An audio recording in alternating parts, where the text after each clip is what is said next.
ये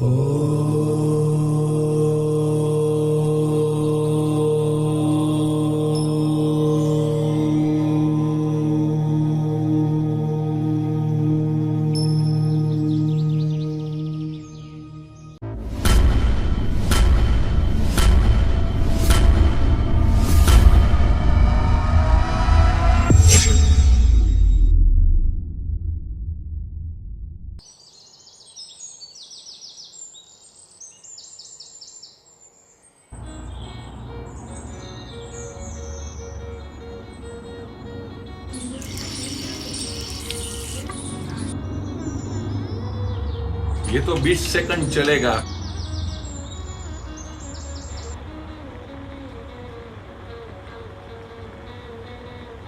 ये लेना भी जरूरी है।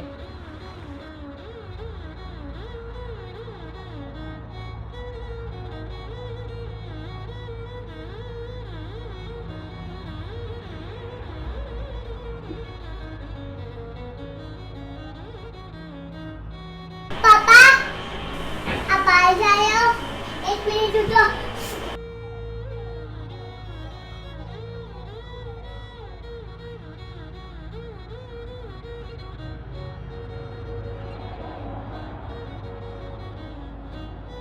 शेफाली, मैं पापा की दवाई लेके आता हूँ।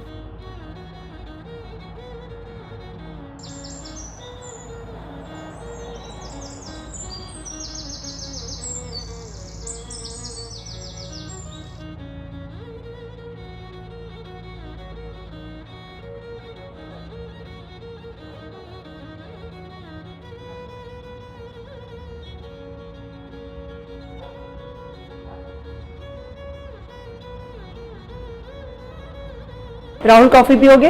हाँ। ठीक है।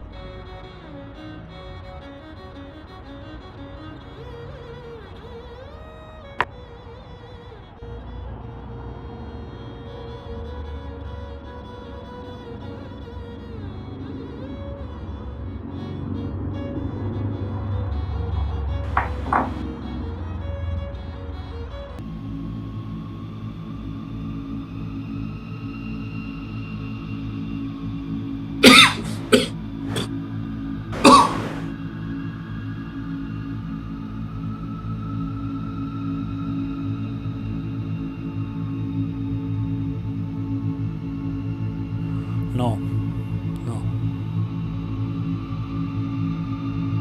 I'm taking all precautions. This is not possible. I cannot go wrong.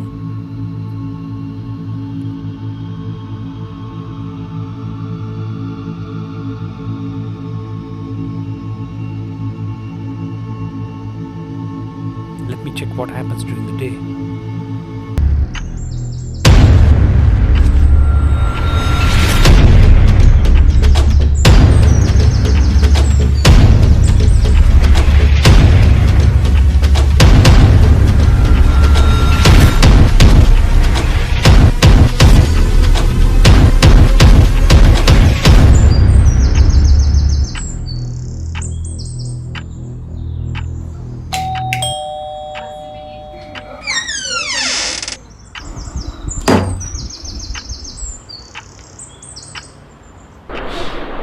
पानी पियोगे?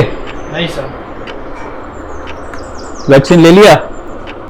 नहीं साहब, वो 2-3 दिन फिर बुखार आता है, फिर छुट्टी लेनी पड़ती है, काम भी ज़्यादा होता है और पैसे भी कटते हैं। फिर साहब जाने दो ना साहब अभी।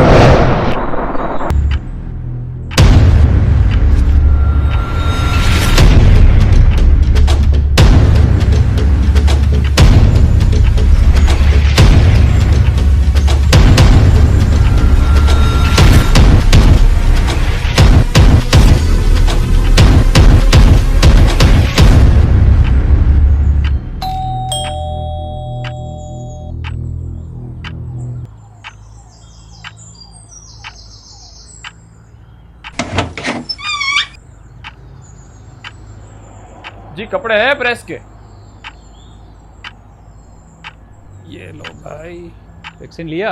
नहीं साहब, पापा बोल रहे अभी नहीं, जब सब लेंगे तब देखेंगे। जाने दो ना साहब।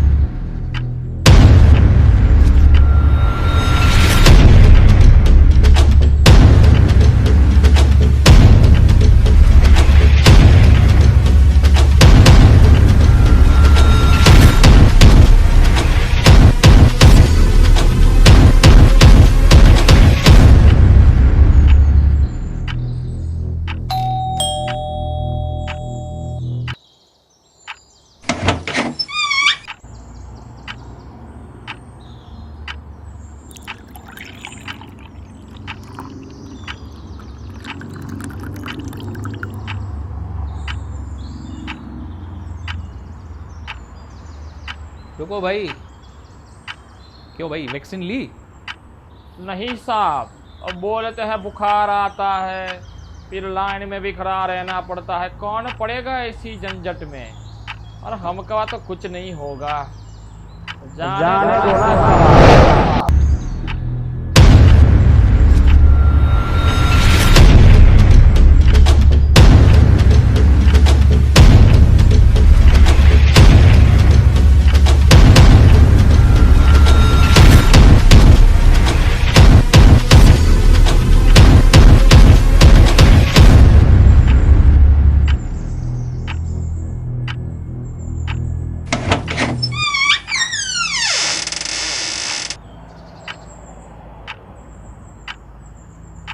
रुको भाई, क्यों भाई वैक्सीन ली कि नहीं ली? नहीं साहब, अभी सब बोलते हैं बच्चे बच्चे नहीं होते, वैक्सीन ली तो फिर अभी क्या ये सब लेने का, फिर जाने।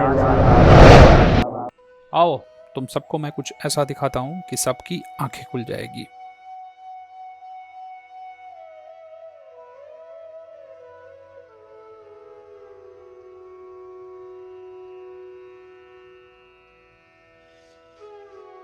आप लोगों को पता है कि आप कितने घरों में जाते हो और आप वैक्सीन भी नहीं लगा रहे हो, तो जाने अनजाने में आप आपकी लाइफ के साथ साथ दूसरों की लाइफ के साथ भी खिलवाड़ कर रहे हो। वैक्सीन ही इस मर्ज की एक दवा है, ये समझ लो आप। आओ आप लोगों को दिखाता हूं मैं ये अपनों को खोने का दर्द। आज से करीबन 8-9 महीने पहले मैं और मेरे पापा ऑलमोस्ट दोनों एक साथ कोविड के इस महामारी के शिकार हुए। हम हॉस्पिटलाइज हुए और करीबन 21 दिन तक मैं उनके साथ में रहा, हॉस्पिटल में भी मैं उनके साथ में था। लेकिन जिस हिसाब से पापा का सिचुएशन और पापा से भी ज़्यादा जो मैंने आजू बाजू के दूसरे पेशेंट्स थे उनको मैंने देखा, और ये कोविड क्या है, ये महामारी क्या है, इसकी भयानकता क्या है, वो मैंने महसूस की। वैक्सीनेटेड होने के बाद अगर कोरोना होता है तो जो मैंने भुगता है वो भुगतना नहीं पड़ेगा। जो भी मेरे पापा को मैंने खोया हुआ है वो अगर वैक्सीनेटेड हुए हैं तो एक्सट्रीम डेथ तक वो सिचुएशन नहीं आएगा। जो मैंने खोया हुआ है, जो मेरे साथ हुआ है, वो आपके साथ ना हो, उसके लिए बार बार मैं रिक्वेस्ट कर रहा हूँ, अपील कर रहा हूँ, प्लीज़ प्लीज़ प्लीज़ आप वैक्सीन लीजिए। કોરોનાની સેકન્ડ વેવમાં હું અને મારો આખો પરિવાર કોરોનાગ્રસ્ત હતા। અમે લોકો તમામ લોકોએ વેક્સિન લીધેલી હતી, બંને ડોઝ લઈ લીધા હતા અમે લોકોએ। મારા ફાધર 86 યરના ઓલ્ડ છે, એક પણ વાર હોસ્પિટલાઇઝ નથી કરવા પડ્યા, ઘરે રહી તમામ ડૉક્ટરની ટ્રીટમેન્ટ લઈ અમે લોકોએ તમામ કોર્સ પૂરો કર્યો। 14 દિવસનું અમે લોકોએ સમય કાઢી અને અમે લોકોએ તમામે કોરોનાને મહાત આપી। અમારા માટે તો વેક્સિન એ એક સંજીવની જેવી જ વસ્તુ હતી। અમને વેક્સિન ઉપર પૂરો ભરોસો હતો અને આજ એ ભરોસાની જીત થઈ, આજ એ વેક્સિનની જીત થઈ અને અમે લોકો આખું પરિવાર આજ ફરીથી એક નોર્મલ લાઈફ જીવી રહ્યા છીએ। દુઃખ એક જ બાબતનું છે કે અમે આ સમયમાં અમે અમારા માતૃશ્રી મૃણાલબેનને ગુમાવી ચૂક્યા છીએ। એને ગુમાવી ચૂક્યા એની પાછળનું એક રીઝન, એને 6 વર્ષથી ફાઇબ્રોસિસ હતું, ફેફસાનો રોગ ઓલરેડી એને હતો જ, છતાંય મારા મધર 23 દિવસ કોરોનાની સામે લડ્યા। એની પાછળનું રીઝન વેક્સિન પણ હોઈ શકે। પણ મિત્રો તમને એક વાત કહું છું કે જો તમારે જિંદગી લાંબી જીવવી હોય અને કોરોનાને માત આપવી હોય તો વેક્સિન ખૂબ જ જરૂરી છે। વેક્સિન લ્યો, વેક્સિન ઉપર ભરોસો રાખો। વેક્સિન જ એક સંજીવની છે કોરોના સામેની। એક વાત બીજી ખાસ કહેવાની કે તમે લોકોએ વેક્સિન લીધી હોય પણ તમારા વર્કર્સ હોય, ઘરના કામવાળા હોય કે તમારી ઓફિસના વર્કર્સ હોય કે કારખાનાના વર્કર્સ હોય, જેના તમે સંપર્કમાં રોજબરોજ આવતા હો, એવી વ્યક્તિઓએ વેક્સિન લીધી છે કે નહીં થોડીક તપાસ કરો। ન લીધી હોય તો એ લોકોને વેક્સિન માટે પ્રેરણા આપો, એ લોકોને કહો કે ભાઈ વેક્સિન લેવી ખૂબ જરૂરી છે। જો બધા સમજશે, દરેક પબ્લિક સમજશે તો આપણે કોરોનાને શક્ય હશે એટલું વહેલું માત આપી અને આપણા હિન્દુસ્તાનમાંથી ભગાડી શકશું. कोरोना महामारी कितनी भयानक है वो आज सारे विश्व को पता चल गया है. ये कोरोना महामारी में मैंने अपने स्वजनों को गुमाया है. उसमें से मेरे फादर थे जो पहली वेव्स में हमारे बीच नहीं रहे. तब वैक्सीनेशन की प्रक्रिया शुरू नहीं हुई थी तो हम लोग जानते थे कि उसका हमारे बीच रहना थोड़ा मुश्किल था. जब दूसरी वेव आई थी तब मेरे 2 स्वजन एक साथ कोरोना पॉजिटिव हुए थे. उसमें से एक ने वैक्सीनेशन लिया था, एक ने वैक्सीनेशन नहीं ले पाए थे क्योंकि वो उसकी उम्र 45 साल से कम थी. मेरे जो स्वजन ने वैक्सीन लिया हुआ था वो आज ये बीमारी से उभर कर आ गए थे. लेकिन जो उम्र के दायरे के हिसाब से जो भी स्वजन ने वैक्सीनेशन नहीं लिया था वो आज हमारे बीच नहीं है. तो आप लोग वैक्सीनेशन कितना ज़रूरी है वो ये बात से समझ गए होंगे. तो मेरी गुजारिश है कि आप लोग वैक्सीनेशन जरूर लगवाइए. और अब डॉक्टर साहब की बात भी सुने. दोस्तों आजकल कई लोग मुझसे पूछते हैं कि ये डेल्टा और डेल्टा प्लस वेरिएंट क्या बहुत खतरनाक है. मैं उन सब से हाथ जोड़ के ये पूछना चाहता हूं कि दोस्तों क्या आपने खुद वैक्सीन ले ली है? क्या आपके परिवारजनों में से, क्या आपके दोस्तों में से, क्या आपके पड़ोसियों में से किसी की वैक्सीन लेना बाकी तो नहीं? क्योंकि वैक्सीन का रास्ता ही हमें ले जाएगा उस समृद्धि की ओर कि जहां हम कोरोना मुक्त होकर जी सकते हैं. दोस्तों कोरोना के इस वायरस से बचने का एक ही इलाज है, अपने अंदर रोग प्रतिकारक शक्ति या इम्यूनिटी पैदा करके. ये 2 तरह से हो सकता है. एक कुदरती तरीके से यदि आप रोगग्रस्त हो तो उसके बाद आपके अंदर इम्यूनिटी पैदा होगी. और दूसरा रास्ता है वैक्सीन का रास्ता. कुदरती रास्ते के अंदर रोगग्रस्त होने के बाद हॉस्पिटलाइजेशन का, डेथ का खतरा बना रहता है.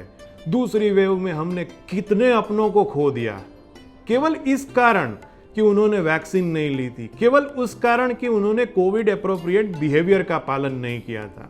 लेकिन बस अब बहुत हो चुका. हम एक भी भारतवासी को इस कोरोना की भेंट नहीं चढ़ने देंगे और ये हम सब के हाथ में है. आइए मिलकर वैक्सीनेशन का रास्ता चुने क्योंकि उसमें केवल एक सुई की चुभन है, 2 या 3 दिन का बुखार है, लेकिन उसके बाद पूरी जिंदगी का आराम है. इसलिए हमें वैक्सीनेशन का रास्ता ही चुनकर उससे हमारी रोग प्रतिकारक शक्ति या इम्यूनिटी बढ़ानी चाहिए और अपने आप को सुरक्षित करते हुए हमें अपने भारत को कोरोना मुक्त भारत बनाना चाहिए. आजकल हम 3 तरह के लोग देख रहे हैं. सबसे पहले वो लोग कि जिनको वैक्सीन लेनी है, दूसरे वो लोग कि जिनको आजकल डर और अफवाहों के कारण अपने आप को वैक्सीनेट नहीं करवाना है, उनको डर लग रहा है कि क्या ये वैक्सीन सुरक्षित है या नहीं. तो दोस्तों आज करोड़ों भारतवासियों ने 1 डोज 2 डोज कोरोना की वैक्सीन ले ली है और उनको कुछ नहीं हुआ है. वो आजाद हो चुके हैं इस डर से कि उनको हॉस्पिटलाइजेशन करना पड़ेगा या उनकी मौत हो सकती है. दोस्तों पब्लिक हेल्थ इंग्लैंड का एक सर्वे जो आया था उसके मुताबिक डेल्टा वेरिएंट के खिलाफ भी यह वैक्सीन कारगर है. लगभग 92% तक लोगों को इसने हॉस्पिटलाइजेशन और डेथ से बचाया है. तो क्यों ना हम भी अपने आप को सुरक्षित करें इस वैक्सीन के द्वारा. आइए हम सब अपने आप को, अपने घर के सारे लोगों को, अपने आस पड़ोस को सुरक्षित करते हुए हमारे गांव, हमारे जिलों से हमारे भारत को कोरोना मुक्त बनाएं और हमारे भारत को सुरक्षित करें. क्योंकि दोस्तों न मैं से न तुम से, हमारा भारत बनता है हमसे. और जब तक हम सब लोग वैक्सीनेट नहीं होंगे तब तक हम हमारे भारत को कोरोना मुक्त भारत नहीं बना पाएंगे. और हमें हमारा कोविड एप्रोप्रिएट बिहेवियर यानी कि 2 गज की दूरी, मास्क का इस्तेमाल और हाथों की सफाई पर भी उतना ही ध्यान देना जरूरी है. आइए मिलके बनाते हैं अपने भारत को कोरोना मुक्त भारत. जय हिंद, जय भारत. प्लीज़ आप लोग सब वैक्सीन ले लें, हमें 3rd वेव नहीं चाहिए. Let the normal life begin. जी सर.